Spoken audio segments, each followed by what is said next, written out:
All right, let's take a look at section 4.2, graphs of rational functions. So really in this section, we're just going to be putting together the pieces that we constructed last time, right? We already know how to find points on a graph. We already know how to find x and y intercepts. And now we know how to find vertical asymptotes, horizontal asymptotes, and holes in the graph. So we're going to put all this stuff together in this section. So the first thing we're going to do is remind ourselves what a sign diagram is. Remember, we did this for quadratic inequalities, where we found the zeros of a quadratic function, and then used those to find out where the value of the function is positive or negative, right? So we're going to do this with rational functions, and it's going to serve the same purpose. We're going to be able to tell where is the function positive. So where is, I guess, if r is our function, where is r of x greater than 0, and where is r of x less than 0. So this is going to be, whoops, I got that parentheses in the wrong spot there, r of x less than 0. So this would correspond to above the x-axis, and this corresponds to below the x-axis, right? Okay, so we're gonna use these to help us draw a graph. So we're gonna take all of the zeros from either the numerator and the denominator, and we're gonna put them on a number line. So first, we're gonna take any values that are excluded from the domain. So we're going to put all zeros of the denominator on a number line.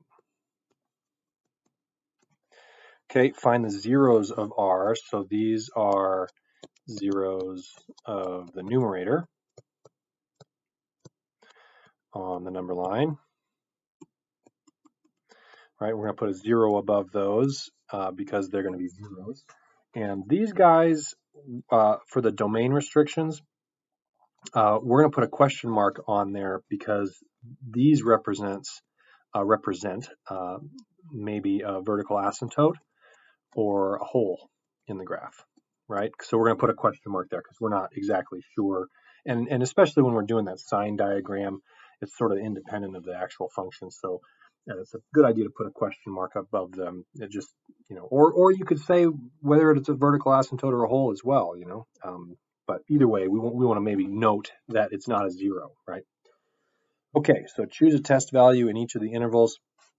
Pick something easy.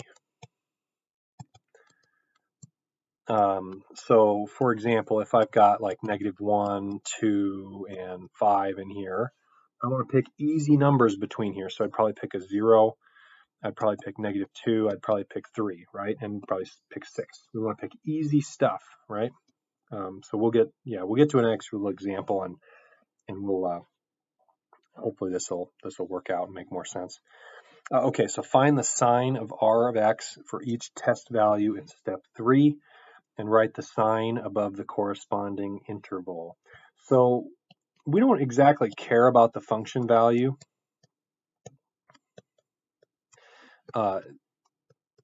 but so in this, with the sign diagram, we're really looking for just, is it positive or is it negative? So the function value doesn't matter as much as the sign, right? If we want to draw just a beautiful picture, we do want the function value so that we can have a corresponding point to draw on our graph. And the more points we put on our graph, the lovelier it will be. Or maybe lovely is not a great word. The more accurate it will be, right? So we want to, essentially, we're just trying to draw a really rough sketch where we got the important stuff, but we can draw a better and better picture, more accurate picture by just plotting more and more and more points. But we really, we kind of want to avoid doing that as much as we can because it's tedious. And if we see the pattern and recognize the pattern, we should just be able to connect the dots. Okay, so that's with the sign diagram. We've already done sign diagrams before. We're going to do them again, but here we got steps for graphing rational functions. Sometimes textbooks call this for analyzing a rational function, so it's more or less the same thing. So steps for graphing rational functions. We're going to find the domain of R. We know what this is. right? It's a set of all x values so that q of x is not 0, where that denominator is not 0. Okay, reduce r to lowest terms, so we're going to cancel common factors. In this step, we should note that if there are holes in the graph, right? So if we cancel anything out, that's where we're going to have a hole in the graph. Remember this from the last section? Okay, find the x and y intercepts. So finding x-intercepts, we can set r of x equals 0, solve for x. And for y-intercepts, we're just going to evaluate r of 0. All right, put 0 in for an x value, see what you get. Okay, those are important points on really any graph, x-intercepts and y-intercepts. Okay, determine the location of any vertical asymptotes or holes in the graph. We've already done that in step 2, right, when we canceled stuff out. But we're going to find the y value, y coordinate of any holes by plugging that x coordinate into the reduced function. Okay, so vertical asymptotes, this is domain restrictions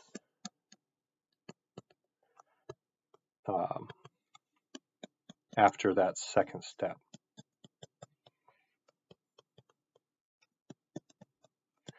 And then our holes, with an S, not a Z, holes, these are at canceled domain restrictions.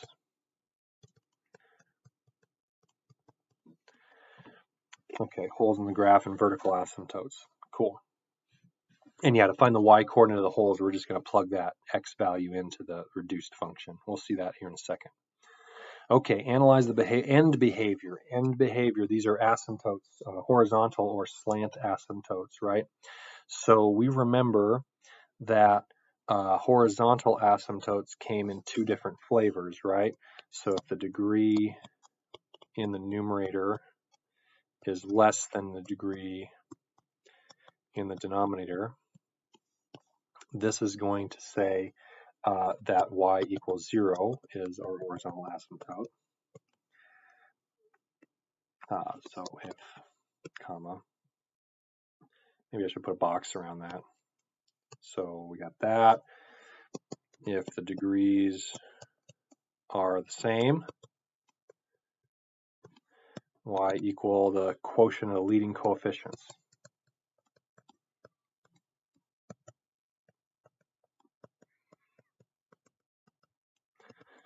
Is your horizontal asymptote.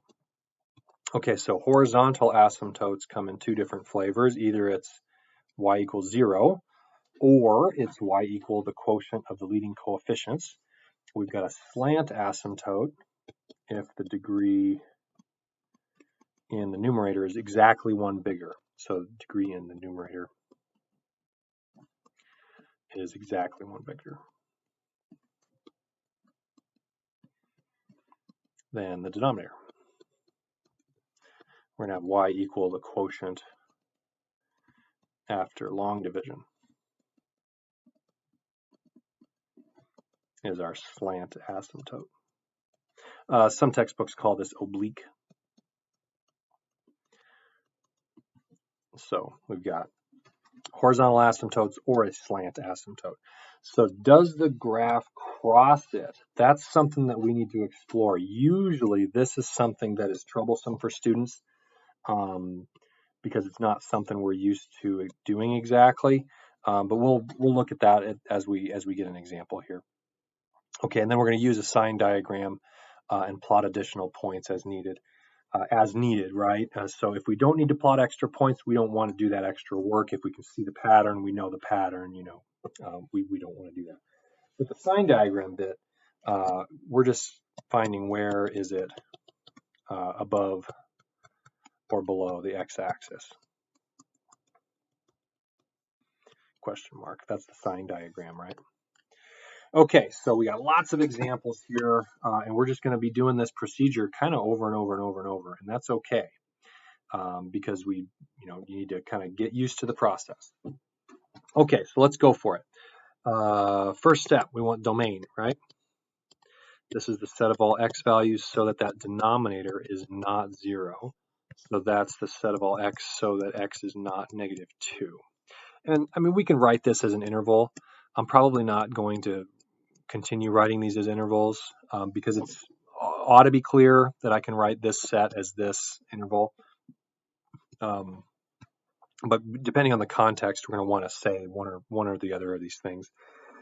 Okay, anyway, we found our domain. That's great. Second step, we want to essentially factor everything. I mean, that's sort of our step before we even start the process. It might make your life easier just to factor everything right away. Don't cancel everything right away, but factor everything right away. It's going to make your life a whole lot easier. But in this case, we can see that it doesn't, it doesn't factor. We can't reduce, so that's it. Okay, third, we're going to find intercepts. So we're going to evaluate f of 0. Well, that's 4 over 0 plus 2, so that's 2. So 0, 2 is our y-intercept. And then we want our x-intercept, right? So we're going to set 0 equal 4 over x plus 2. We can pretty quickly see that these work the same way every time, right? We're just going to multiply everything by the denominator, and it's going to cancel out, right? 0 times anything is 0. And then on the right-hand side, we've got that cancels out. X plus 2 over x plus 2 is just 1. Okay, so now we have 0 is equal to 4. So, okay, that has no solutions. What that tells us is there are no x-intercepts. Okay, so we got a y-intercept, we've got no x-intercept, and we are off to the races here. Step 4, we want to find vertical asymptotes or holes. So we look back up to step 2, and we didn't cancel anything out, so that tells us that there are no holes. However, we do have a vertical asymptote. It's just at our remaining domain restrictions, so we got x equal negative 2. Okay, great. We got domain, reduced it. We got x and y intercepts. We've got our vertical asymptote there. Now we want to find horizontal asymptote. All right, so this is where we look at the degree of the rational, or excuse me, the degree of the individual polynomials. The degree of the number 4, this is constant, right? This has degree 0, and this has degree 1. So the degree in the, so the degree in the denominator is larger than the degree in the numerator. So that means that we've got a horizontal asymptote at y equal 0. Okay, so here comes the part that we're going to get confused on. So does it cross?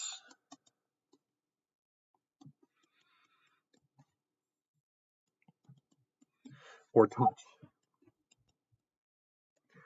And the way we figure this out is, well, I guess another way to ask this question is, does r of x equals 0 have solutions? Right? Because if our graph is going to cross this horizontal asymptote y equals 0, if that is the case, then the function value is going to have to be 0. So in this case here, we've already tried this, right? And it doesn't have any solutions. So we say no. And that means that it doesn't cross the horizontal asymptote or touch it, right? Because it doesn't have any solutions. There are no values of x for which the function value here is equal to 0. Okay, so now we want to do our sign diagram. And we can do our sign diagrams. So we want to arrange all of the zeros of the numerator, which there are none. And we want to arrange the zeros of the denominator, which is just negative 2. And that was at 0 of the denominator, so we put a question mark there. I mean, we already know that it's going to be a vertical asymptote. So, I mean, we might want to write, vertical asymptote above there. But just strictly about these steps, it's asking you to put a question mark there. So, hey, we put a question mark. Okay, so now we're going to do our little test points. So we would just want to pick easy numbers. We want to pick something on the right of 2. So I'm going to pick 0. Now I'll pick something on the left of 2. So probably negative 3. These are easy. And then we're going to just find out and remind ourselves what the function is, right? It's 4 over x plus 2.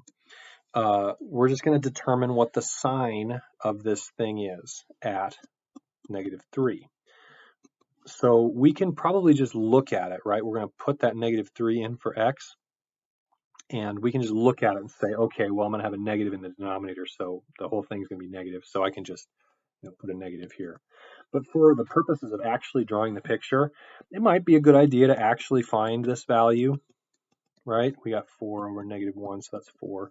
So this corresponds to the point -3, 4 being on the graph. And we might want to put that in our back pocket, just, put it on the graph.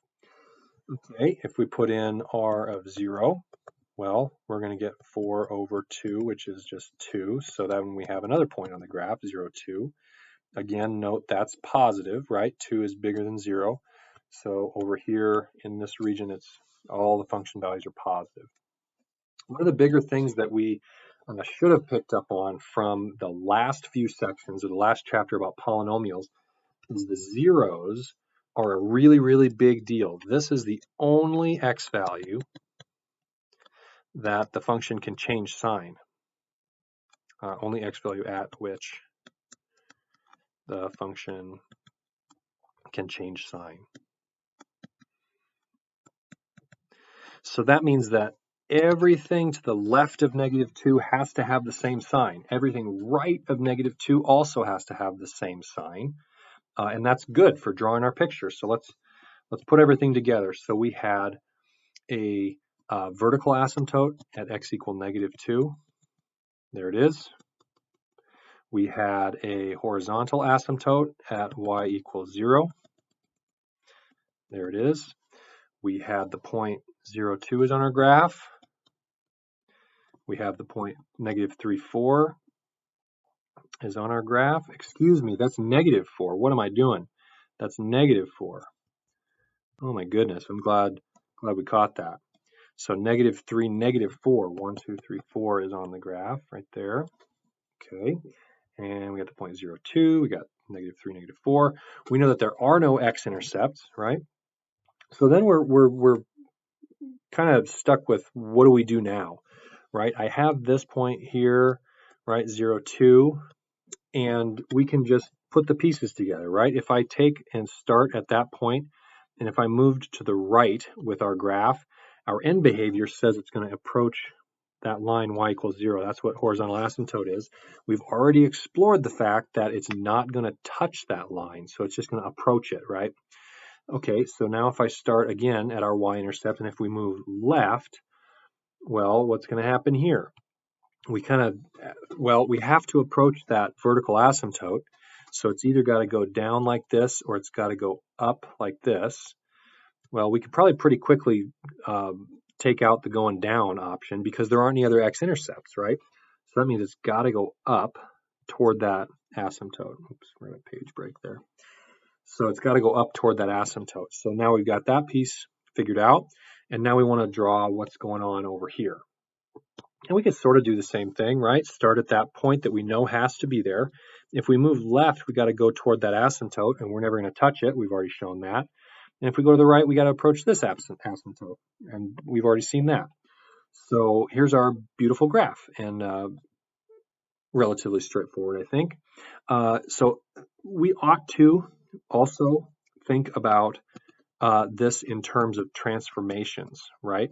So this took our nice picture, y equal 1 over x, and we know what that looks like, right? It looked like this one. And it just moved everything left 2 units, and it multiplied all our y values by 4. So we're kind of in the back of our head justifying the fact that we drew a picture that looks like this. Well, it should, and good. It should, and it does, and that's wonderful. Okay, good. So we drew the picture. Let's move on to this next example here. Whoops. All right, let's take a look at this one. So we've got our function here is 2x minus 1 over -2x squared minus 5x minus 3. Okay, so yeah, good. First step, we want to find the domain. Well, I guess the step before that, we ought to set ourselves up for success here. So we want to factor everything if we can. So let's do that. in my mind, it is easier to factor that denominator if we don't have a negative in front of the leading term there. So why don't we factor out a negative out of there? We got 2x squared. And then just, we're going to have all the signs are going to change. Okay. And we can factor that now. So we want two things that multiply to be -6 that add to be positive 5. And we can find these. Whatever factoring tricks we have up our sleeve, right? This is going to end up being, what are we going to have? We got to have 2x as a factor here. And we want to have x as a factor here. And then what do we want in these positions? Those are factors of 3. So I want to have a positive 3 here and a -1. So that product is 6x and the middle product is -5. Or excuse me, -1. So 6 minus 1 would be 5. So we did it. Okay. Cool. And now we can get started with the process. So yeah, start out by factoring everything, and you're gonna just be smooth sailing. Yeah, that's really the hard part, I think. Okay. Anyway, domain. We want to say what the domain is. So this is all of the zeros of the denominator. We can see those, right? The zeros of the denominator here are going to be x equal 1/2 and x equal -3.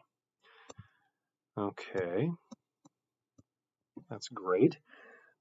Second step, we want to do this in lowest terms. Well, we would cancel the common factor there, and we might want to put that, why don't we put that -1 up in the numerator? So our function here is -1 over x plus 3, right? Because that factor canceled out and became a 1, that canceled out, became a 1, and then we can tack that negative up in the numerator. Why not? Okay, cool. So that we got it in lowest terms. Now we want to find our intercepts, right? We're going to have the same thing happen when we do, well, not the same thing happen as the last one we put f of 0 in there, right? We're going to put 0. We got 0 plus 3, so this is -1/3. All right. And this is our y-intercept, 0, -1/3. And then we want to find our x-intercept. So we're going to solve f of x equals 0. So that's -1 over x plus 3 equals 0. And we're going to come to the same thing's going to happen here as did the last example. This is what I was trying to say. So if I multiply both sides here by x plus 3, well, it becomes 0 on that side, and it just cancels out on the other. So we got -1 equals 0. This has no solutions. So that means there's no x-intercepts. Okay. Wonderful. So we've got our y-intercept. We've got no x-intercepts.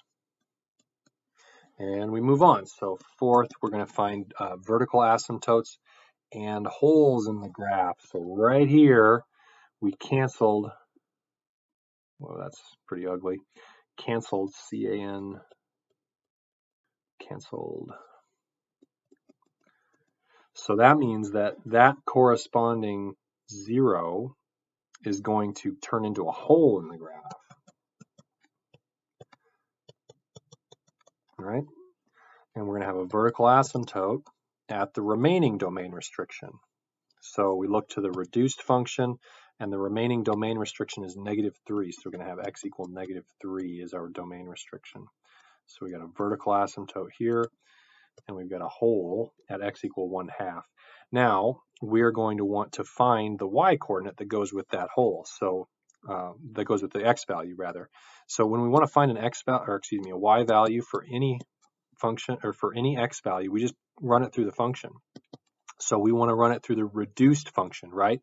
And maybe we can see real quick, if we were to run the 1/2 through the original function, that part right there is going to be 0. So that means that this value is going to be undefined. So we need to run it through what we've reduced because it's no longer a domain restriction here, right? So we're going to use that function that we reduced. So we got negative 1 over 1/2 plus 3. And we can do this. We got negative 1 over, what is this? 6 halves would be 3. So we've got 7 halves. And then when we divide by a fraction, we multiply by its reciprocal. That is not a 3, that's a 7, excuse me.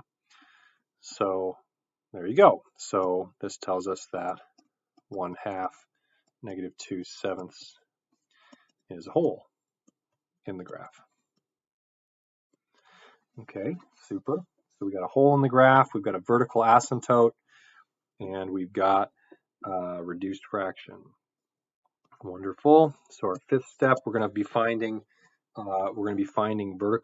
horizontal asymptotes or slant asymptotes. So let's go back up here to the original function. We see the degree of the leading term in the denominator is 2. The degree in the numerator is 1, so the degree in the denominator is bigger. So that means that we've got a horizontal asymptote at y equals 0. Anytime the denominator has a larger degree than the numerator, every time it works out like this, horizontal asymptote at y equals 0. Okay, so now we're on to that sixth step. We want to start kind of thinking about the picture. So we're going to put all the zeros of the numerator in here. So the zeros of the numerator, that's 1/2. And then the 0 of the denominator.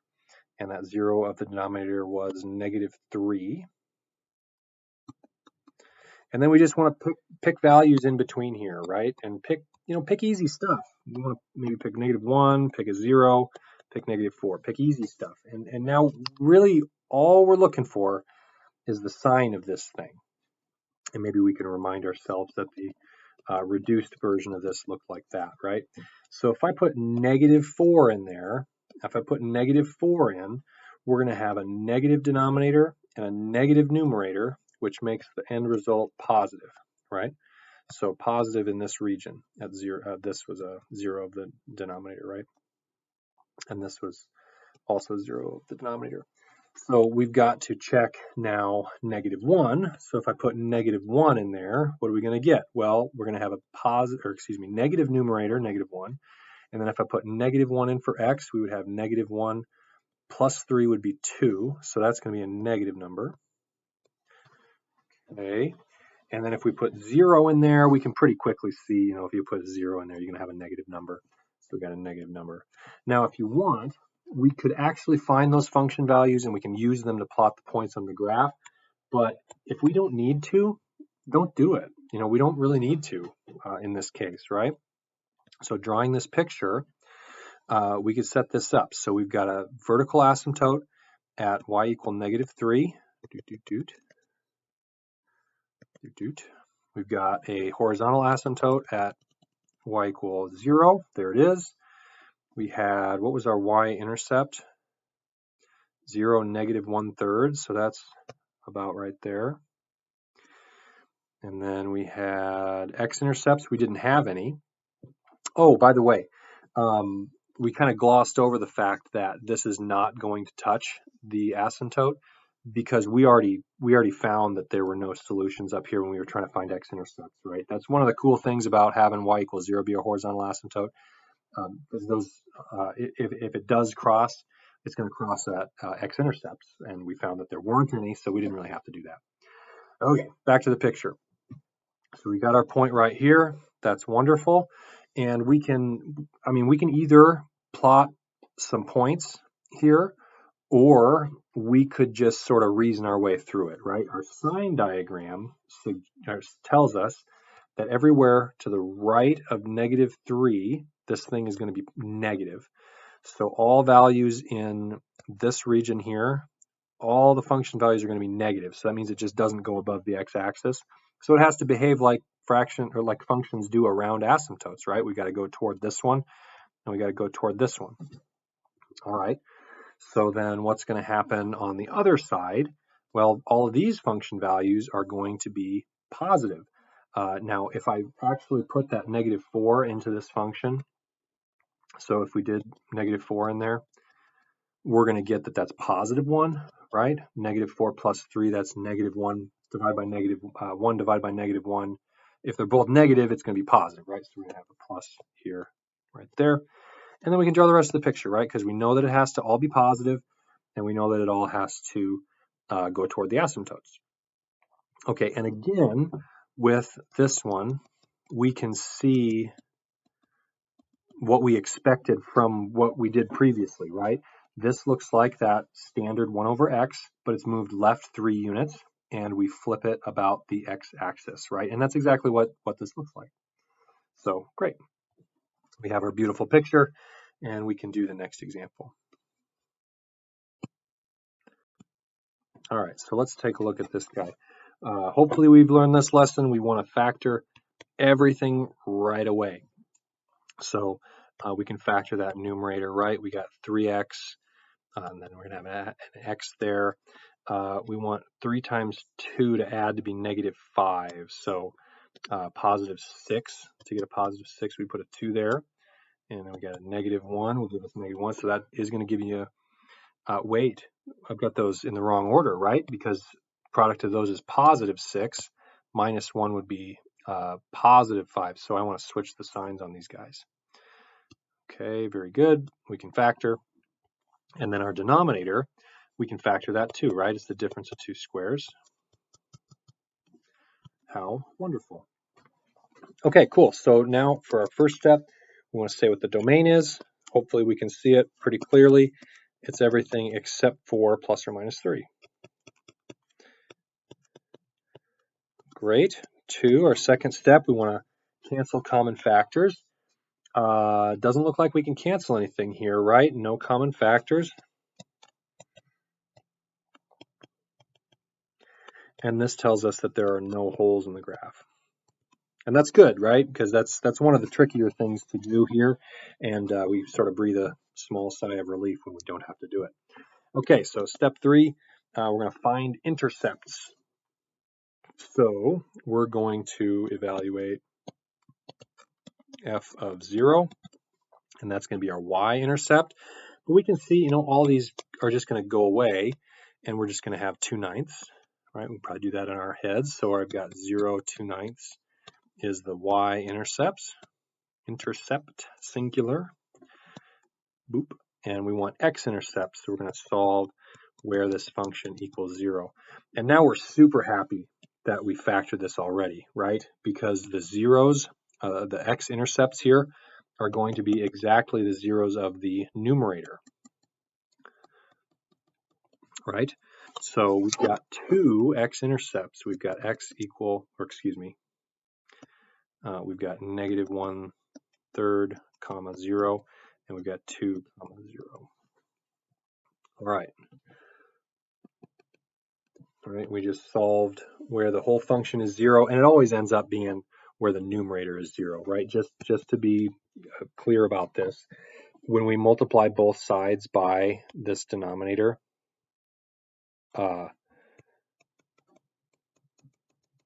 0 times anything is just 0, so that just goes away, right? And then if I had it on the other side, it's going to cancel that denominator out. So it just really depends on the zeros of the numerator for our x-intercepts. Okay, great.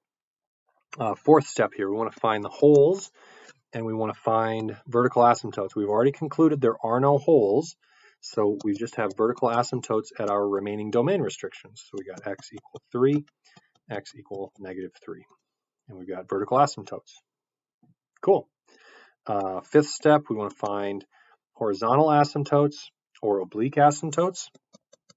In this case, we can look at the degree of the leading term in the numerator. Degree of that term is 2. Degree of the term in the denominator, that's also 2, so they're the same. So we're going to have a horizontal asymptote at the quotient of the leading coefficients here. So that's going to be 3/1.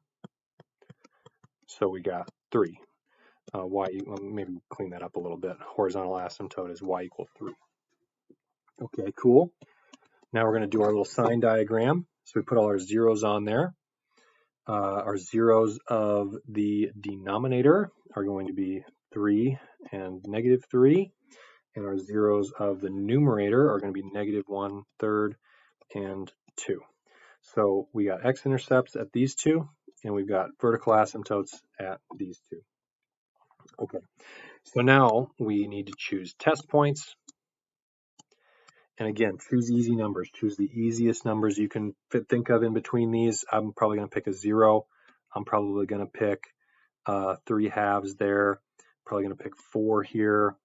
Pick -1. Pick -4. Pick easy stuff, right?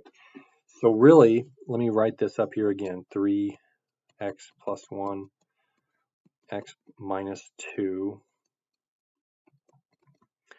over x minus 3, x plus 3.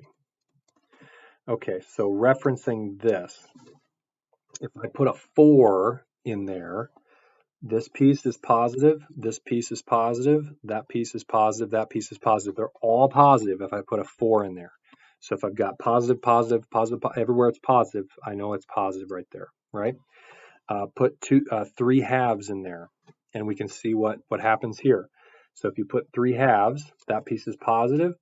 3 halves minus 2, that's negative. 3 halves minus 3, also negative. 3 halves plus 3, that's positive. So we have a negative value over a negative value.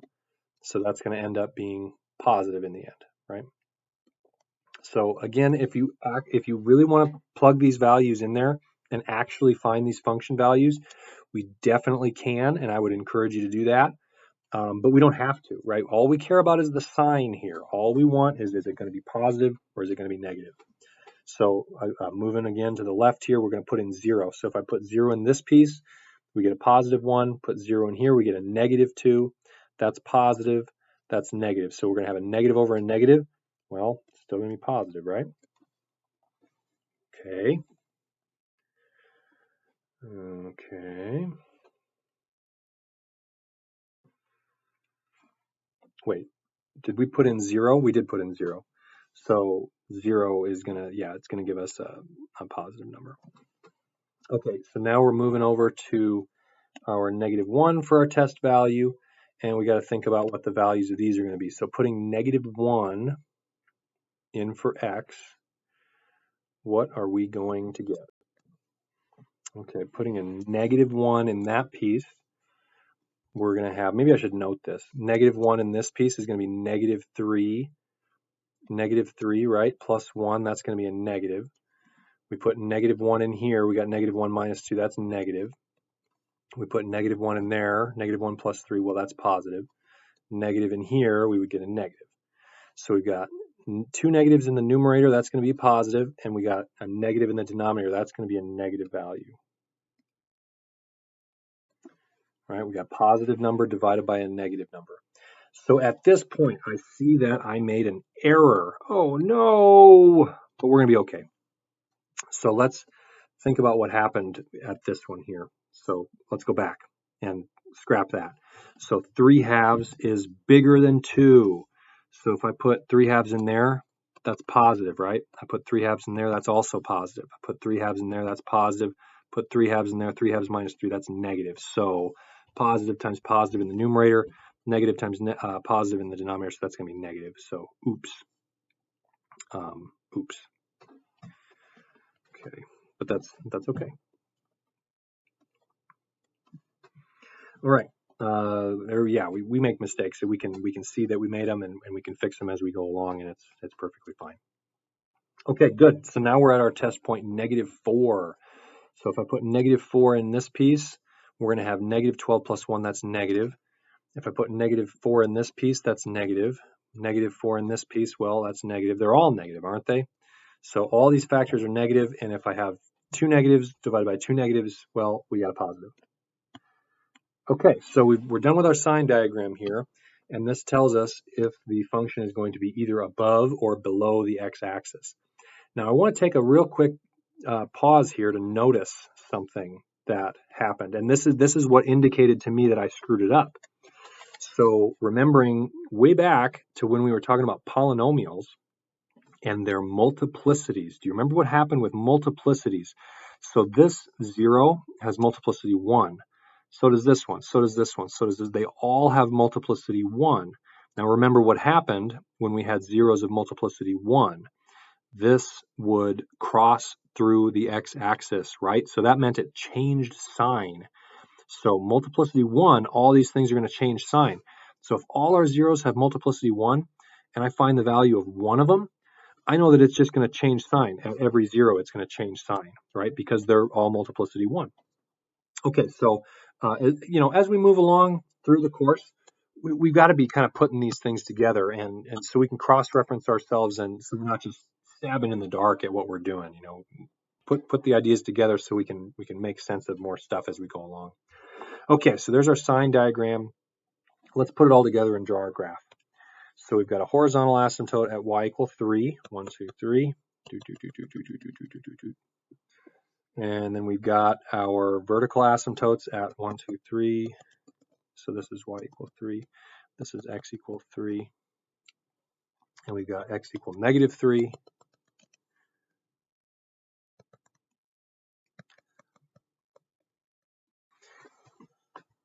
Okay, we've got our x-intercepts. We got 2, 0 is on there. We've got negative 1/3, 0, so that's like there.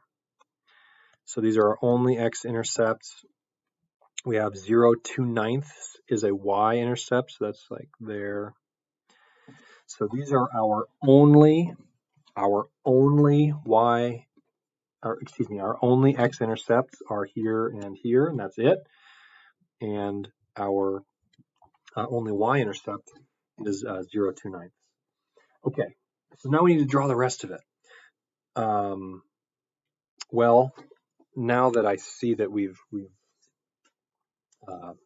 skipped a spot, so let's think about what has to happen. If I'm at this point right here, and I move toward that asymptote, we know that the graph either has to go down or it has to go up. It's got to go one or the other, and it can't be both. Now, in order to go up, it would have to cross that asymptote, wouldn't it? So we did not find out whether or not the graph crossed this.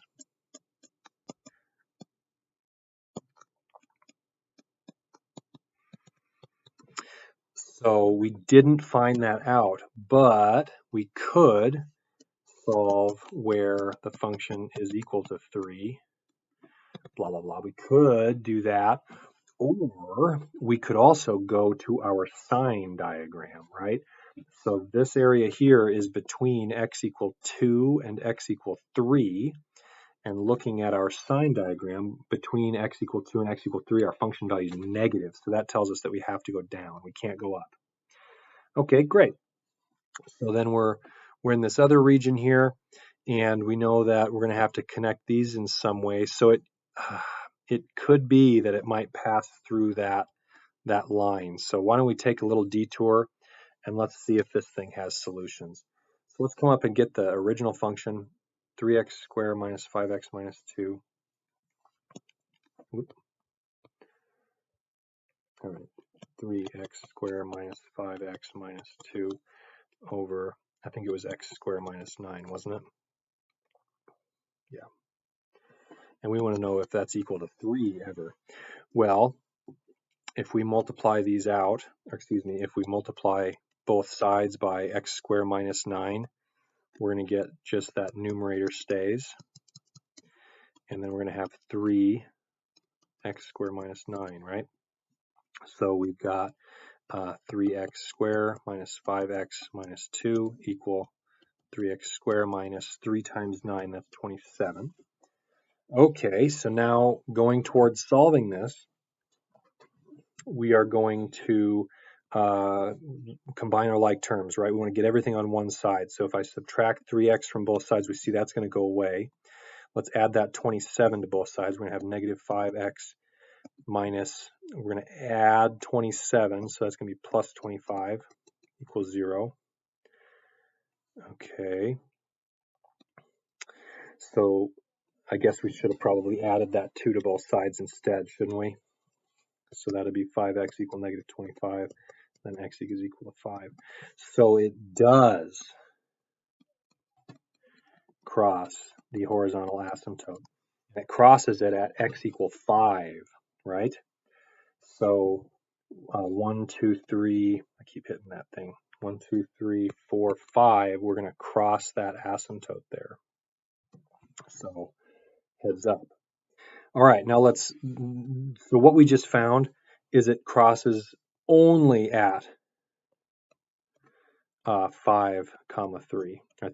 That's the only spot where this crosses that asymptote.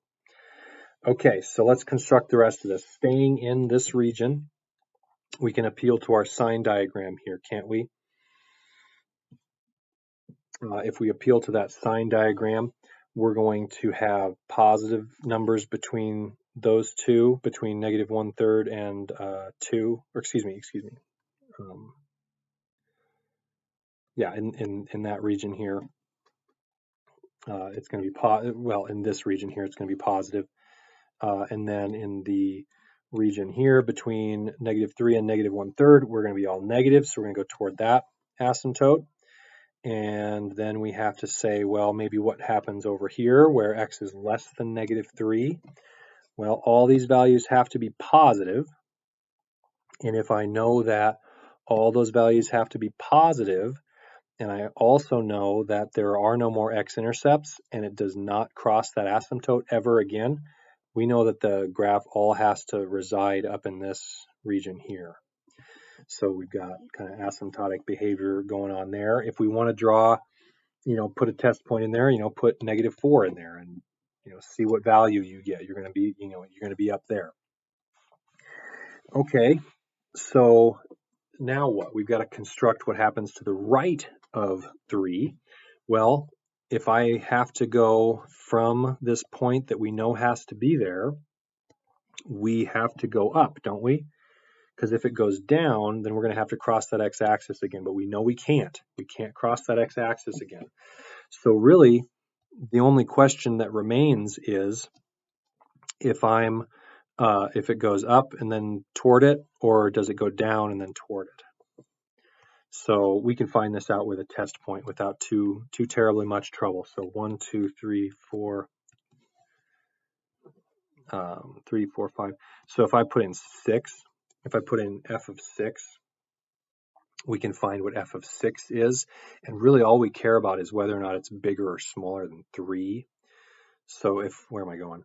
So if I do f of 6, this is going to be, I think we can look at this one and we could put it in there, or we could look at the factored version, which would probably be easier to look at.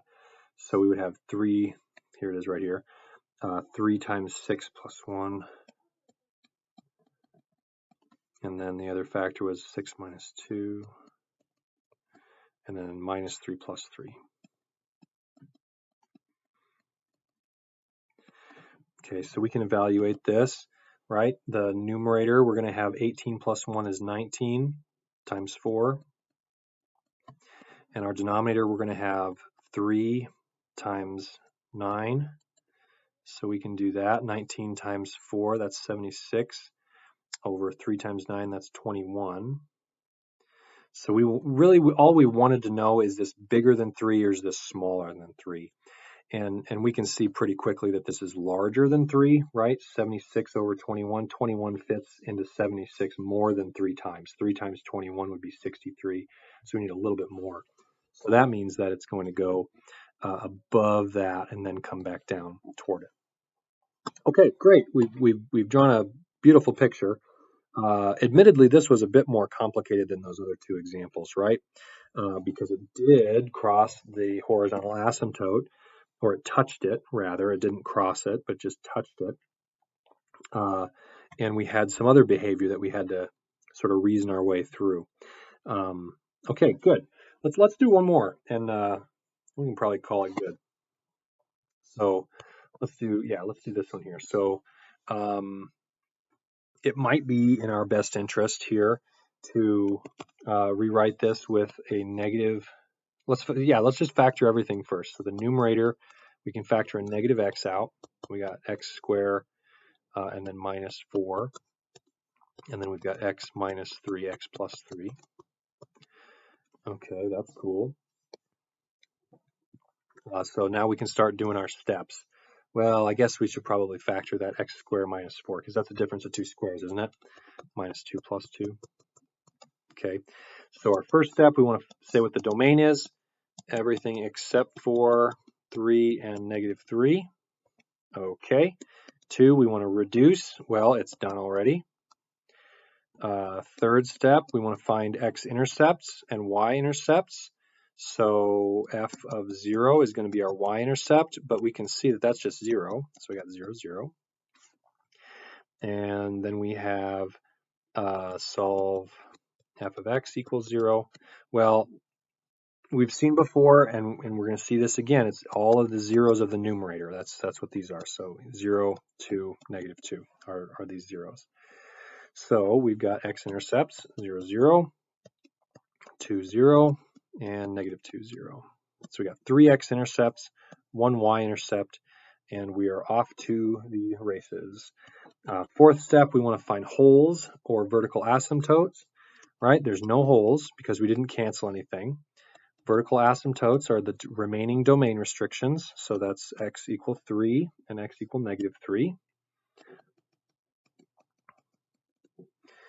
Okay, super. Now we want horizontal or slant asymptotes. We look at the degree of the original fraction, and the degree in the numerator is exactly 1 bigger than the degree in the denominator. So that means we're going to have to do long division. We got a slant asymptote. So we got a slant asymptote, and we're actually going to have to do long division. So we've got negative x cubed plus, what is this, 4x? Yep. So we got 0 x squared plus 4x plus 0. All right, we're just arranging ourselves in the way that we know that we need to be arranged to do our division. I got x squared plus 0x minus 9, and we can do it. So the number we multiply by x squared to get to negative x cubed would be negative x. And then we multiply, so we got negative x cubed plus 0x squared. What is this? Plus 9x. And then we subtract. So subtracting here, we got 4x minus 9x, that's negative 5x. These guys cancel, so that's what we're left with. We bring that down, we got plus 0. And now we say, well, now we say how many times does x squared go into negative 5x? Well, it doesn't, right? It doesn't. So this is our slant asymptote because that's the quotient, right? And this is our remainder. And we just discard the remainder. So y equal negative x is our slant asymptote.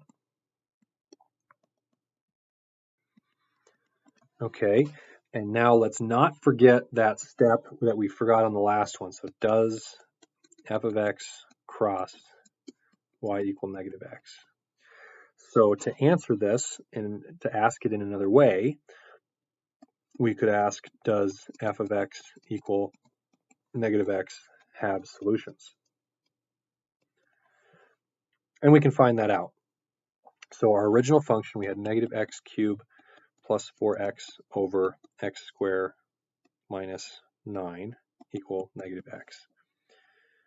All right, so let's multiply to solve this, right? We multiply both sides by the denominator. Cancels on the left, so we got negative x cubed plus 4x equal, and then we multiply through on the right, so we got negative x cubed plus 9x.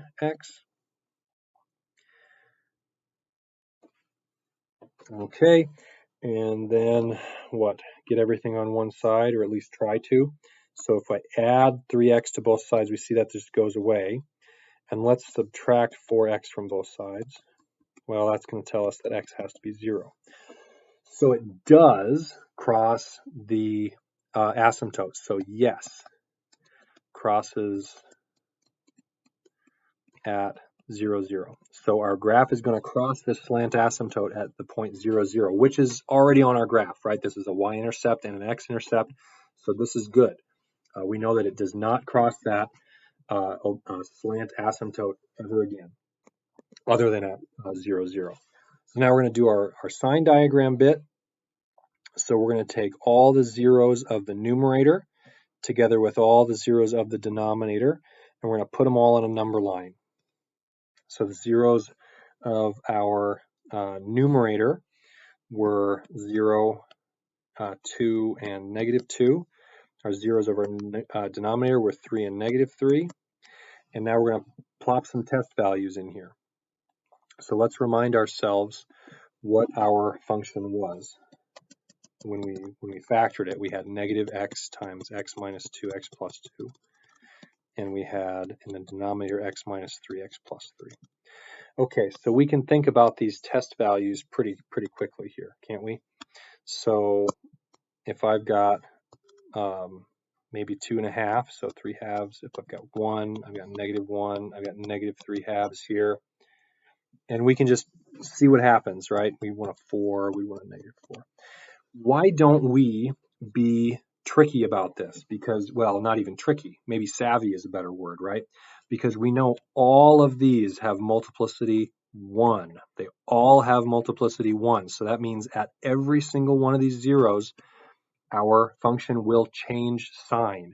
So all we really need to do here is find 1 on the end, and then it just alternates at every one, right?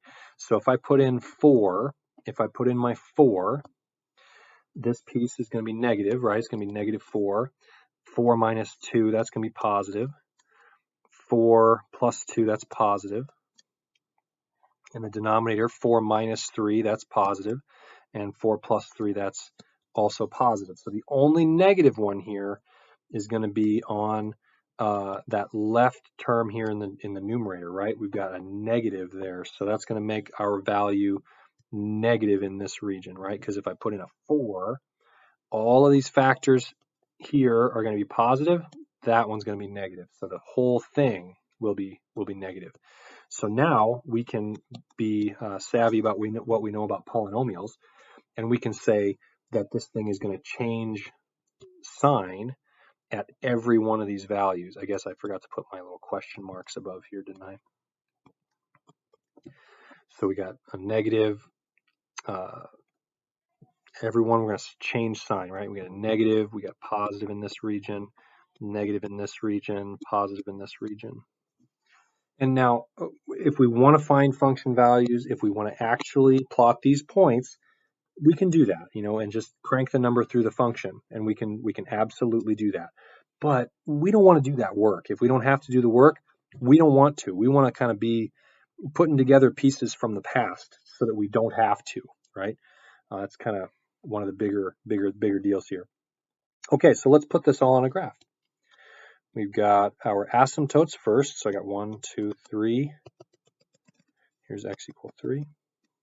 Here's 1, 2, 3. Here's x equal negative 3. I want to put y equal negative x. So I know that that's the line that goes through those points. It's got slope negative 1. Extend those a little bit here.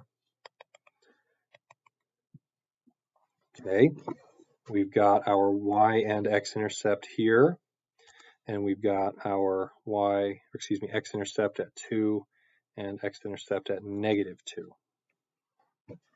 Okay, well, what's the function going to do?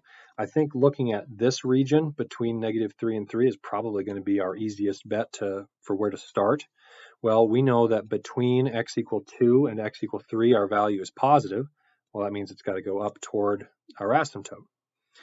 And then we know from what happens with polynomials, as we go from this point to the left, we know it's going to cross through the axis because it's got multiplicity 1, right? And then we know that it cannot cross that asymptote, that can't cross that slant asymptote here because we showed that it couldn't. The only spot that it's going to cross it is right there. Okay, now when I go left of 0, we're in this region here. Well, that's got to be positive. Okay, and then I know I have to connect to that point. And then after x equal negative 2, as I move left, we're negative in this region, so we got to go down. All right, that was easy enough. And then what happens at x equal negative 3? Well, our values are going to be positive. All of these are going to be positive, aren't they? So we don't have any asymptotes other than what looks to be, I'm going to get rid of this piece right here. what looks to be this little triangular region up here, right? We've got that region that our function could be in, or we could be in this region, right? If it's all going to be positive, it has to be in one of those two. If we're not completely convinced which one it has to be, put a test point in there. Actually put in -4, and you're going to find that it's up here. And then once we do that, well, where does it have to be? Well, it's got to go toward that asymptote. And then we can kind of see the same thing is going to happen over here, because to the right of 3, our value has to be negative, which means I either have to be all down here, or we have to be all in this triangular region. Well, we can, again, put a test point in there, put 4 in there. You're going to find that it's down here, and we can fill in the gaps with what we know has to be there. So if we're ever not confident on where we should draw the curve, plot a test point. We can absolutely do that. And I mean, it's going to take a little bit of time, and that's fine. But moral of the story is that we're just kind of falling back on plotting points. We want to fall back on the things that we have a firm grounding in, like what we did here, right? The switching of those signs depended on what we knew about polynomials, right? And that's pretty darn big deal. So yeah, every step of the way here, we want to be putting together the pieces in the order that we're doing them, right? It's like that snowball is building, and we're picking up more and more tools as we go. But I'm just kind of blabbing right now. So let's be done. Yeah, thanks for watching the nice video, and enjoy drawing graphs. Have a great rest of your day.